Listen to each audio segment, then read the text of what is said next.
It is the beginning of new era. New year ನೀವು ಶುರು ಮಾಡ್ಕೊಳ್ಳೋ ಟೈಮಿಗೆ ಹೊಸ ನಾಯಕ ನಟರು ಹೌದು. ಸ್ಯಾಂಡಲ್ವುಡ್ಗೆ ಪರಿಚಯ ಆಗ್ತಾ ಇದ್ದ ಎರ. ಒಂದು ಕಡೆ ಯಶ್ ಇದ್ರು, ಒಂದು ಕಡೆ ನೀವಿದ್ರಿ. ಹಾಗೆ ಪ್ರತಿಯೊಬ್ಬರು ಹೊಸದಾಗಿ ತಮ್ಮ ತಮ್ಮ ಐಡಿಯಾಸ್ ಅನ್ನ ಹುಡುಕೊಂಡು ಬರುವಾಗ and Lucia was a different concept ನ ಸಿನಿಮಾ. ಸೊ ಎಲ್ಲರ ದೃಷ್ಟಿ ಕೂಡ ನಿಮ್ಮ ಮೇಲೆ ಇತ್ತು ಅವಾಗ. ಲೂಸಿಯಾ ಅಂತ ಹೆಸರೇ ಡಿಫ್ರೆಂಟ್ ಆಗಿದೆ, ಕಥೆ ಇನ್ನೆಂಗಿದೆಯೋ ಅಂತೆಲ್ಲ ಹೇಳ್ಕೊಂಡು ಶುರುವಾದ ಸಿನಿಮಾ. ಯಾಕೆ ಈ ವಿಷಯ ನೆನಪು ಮಾಡ್ಕೊಂಡೆ ಅಂದರೆ, ಆವತ್ತಿನ ನೀನಾಸಂ ಸತೀಶ್ಗೂ ಇವತ್ತಿನ ನೀನಾಸಂ ಸತೀಶ್ಗೂ ಗ್ರೋತ್ ಇಸ್ ಕಮೆಂಡಬಲ್. ಬಹುಶಃ ಹಳ್ಳಿಯಿಂದ ಬರುವ ಒಬ್ಬ ಕನಸು ಹೊತ್ತ ಕಲಾವಿದ ನಿಮ್ಮನ್ನು ಡ್ರೀಮ್ ಮಾಡ್ತಿರ್ತಾನೆ, I want to be a Ninasam Satish ಅಂತ. ನೀನಾಸಂ ಸತೀಶ್ಗೆ ಇವತ್ತಿಗೂ ಹಾಗೆ ಅನಿಸುತ್ತಾ? Is it life is blessed or it is still juggling? ಏನು ಅನಿಸುತ್ತೆ ನೀನಾಸಂ ಅವರಿಗೆ? ಅಲ್ಲ, ಬ್ಲೆಸ್ಟೇ ಲೈಫ್ ಅನ್ನೋದು ನಾವು ಯಾವ ಹ್ಯಾಂಗಲಲ್ಲಿ ನೋಡ್ತೀವಿ ನಮ್ಮ ಜೀವನನ, ಆಮೇಲೆ ನಾವು ಯಾವ ರೀತಿ ತಗೋತೀವಿ. ಬೆಳಗ್ಗೆ ಎದ್ದ ತಕ್ಷಣ ಬದುಕು ಕಷ್ಟ ಅಂತ ನಾವು ಫೀಲ್ ಮಾಡ್ಕೊಂಬಿಟ್ರೆ ಅದೆಲ್ಲ ಮೈಂಡ್ ಸೆಟ್ ಅಷ್ಟೇ. ಅಂದ್ರೆ ನಾವು ಮೈಂಡ್ ಸೆಟ್ ಹೆಂಗೆ ಮಾಡ್ತೀವಿ, ಬೆಳಗ್ಗೆ ಎದ್ದು ಇವತ್ತು ಖುಷಿಯಾಗಿರಲೇಬೇಕು ಅಂತ ನಾನು ಡಿಸೈಡ್ ಮಾಡ್ಕೊಂಡ್ರೆ ಏನೇ ಕಷ್ಟಗಳು ಬಂದರೂ ಖುಷಿಯಾಗಿರ್ತೀವಿ.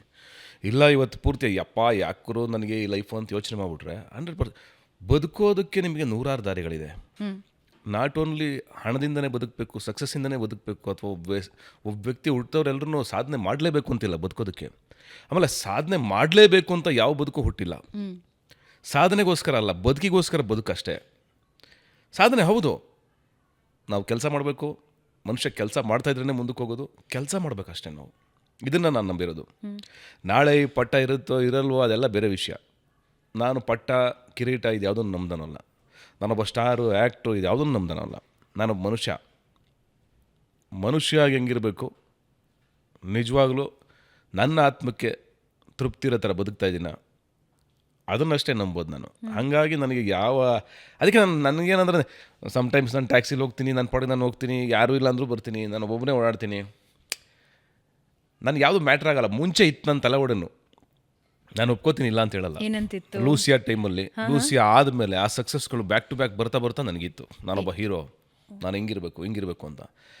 ಬಹುಶಃ ಅದು ಕಾಲಕ್ರಮೇಣ ಮೆಚುರಿಟಿ ಬರ್ತಾನೋ ಅಥವಾ ಮಾಗ್ತಾನೋ ಇನ್ನೊಂದು ಆಗ್ತಾನೋ ಯಾವುದೋ ದೊಡ್ಡದಲ್ಲ ಬದುಕಿಗಿಂತ ಅನ್ಸೋಕ್ಕೆ ಶುರುವಾಯ್ತು ನನಗೆ. ಏನು ನಿಮ್ಮ ಪ್ರಕಾರ ಬದುಕು ಅಂದರೆ ಏನು? ಈ ಬದುಕು ಸಿಕ್ಕಿರೋದೇ ಒಂದು ಅದ್ಭುತ ಅಲ್ವಾ, ಆಶ್ಚರ್ಯ ಅಲ್ವಾ, ಇದು ವಾವ್ ಅಲ್ವಾ? ಅದನ್ನೇ ನಾನು ಹೇಳ್ತಾ ಇರ್ತೀನಿ. ಎಷ್ಟೋ ಲಕ್ಷಾಂತರ ಕಣಗಳಲ್ಲಿ ನಾವು ಒಂದು ಕಣ ಮಾತ್ರ ಫೈಟ್ ಮಾಡ್ಕೊಂಡು ಆಚೆ ಬಂದಿದ್ದೀವಿ. ಇದಕ್ಕಿಂತ ಏನು ಬೇಕು? ಈ ಬದುಕಿಗಿಂತ ದೊಡ್ಡ ಗಿಫ್ಟ್ ಏನು ಬೇಕು? ಇದಕ್ಕಿಂತ ಗಿಫ್ಟ್ ಏನಿರೋಕ್ಕೆ ಸಾಧ್ಯ ಲೈಫಲ್ಲಿ? ನಾನು ಇದನ್ನು ನಂಬೋದು. ಇದೇ ದೊಡ್ಡ ಗಿಫ್ಟು ಲೈಫಲ್ಲಿ. ಅಂದರೆ ನಾವು ಹುಟ್ಟಿರೋದೇ ದೊಡ್ಡ ಗಿಫ್ಟು. ಹಂಗಾಗಿ ಬದುಕನ್ನ ತುಂಬ ಚೆನ್ನಾಗಿ ಎಷ್ಟು ಸಾಧ್ಯನೋ ಅಷ್ಟು ಜೊತೆಗಿದ್ಕೊಂಡು ಜೊತೆಯಾಗಿಲ್ದೇ ಬದುಕೋಕ್ಕಾಗೋದೇ ಇಲ್ಲ. ಸಮೂಹದ ಜೊತೆಗೆ ಬದುಕಬೇಕು. ನಾನು ಯಾವಾಗಲೂ ಅದನ್ನೇ ಹೇಳ್ತಾ ಇರ್ತೀನಿ, ಅದನ್ನು ಟ್ರೈ ಮಾಡ್ತಾ ಇರ್ತೀನಿ.